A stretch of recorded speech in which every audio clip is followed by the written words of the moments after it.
Iran's domestically manufactured Simorgh military transport aircraft began নিজস্ব cargo বিমান তৈরি করে বিশ্বকে তাক লাগালো ইরান।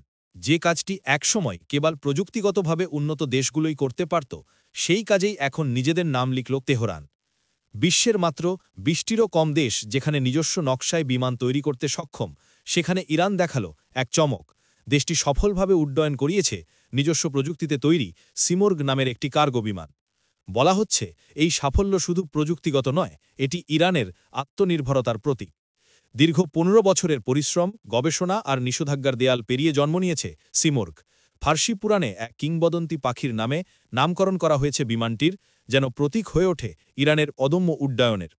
দেশটির বেসামরিক বিমান চলাচল সংস্থার প্রধান হোসেইন পুর ফারজানে জানিয়েছেন, সিমোর্গ এখন পরীক্ষামূলক উড্ডয়নের চূড়ান্ত পর্যায়ে। বিভিন্ন পরিস্থিতিতে ১০০ ঘণ্টা সফল উড্ডয়ন সম্পন্ন করতে পারলেই এটি আনুষ্ঠানিকভাবে যুক্ত হবে ইরানের বিমানবহরে, আর সেটিই হবে ইরানের বিমান ইতিহাসের নতুন অধ্যায়।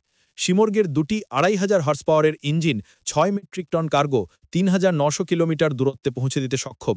শুধু পণ্য নয়, সেনা ও যাত্রী পরিবহনেও ব্যবহার করা যাবে এই বিমানটি। অর্থাৎ একসঙ্গে বেসামরিক ও সামরিক দুই ক্ষেত্রেই এটি বদলে দিতে পারে ইরানের আকাশ পরিবহন ব্যবস্থাকে। বিশেষজ্ঞদের মতে এটি ইরান ১৪০-এর উন্নত সংস্করণ। তবে ইরানের প্রকৌশলীরা এতে এনেছেন এমন সব পরিবর্তন যা একে সম্পূর্ণ নতুন এক মডেল হিসেবে আলাদা করে তুলেছে।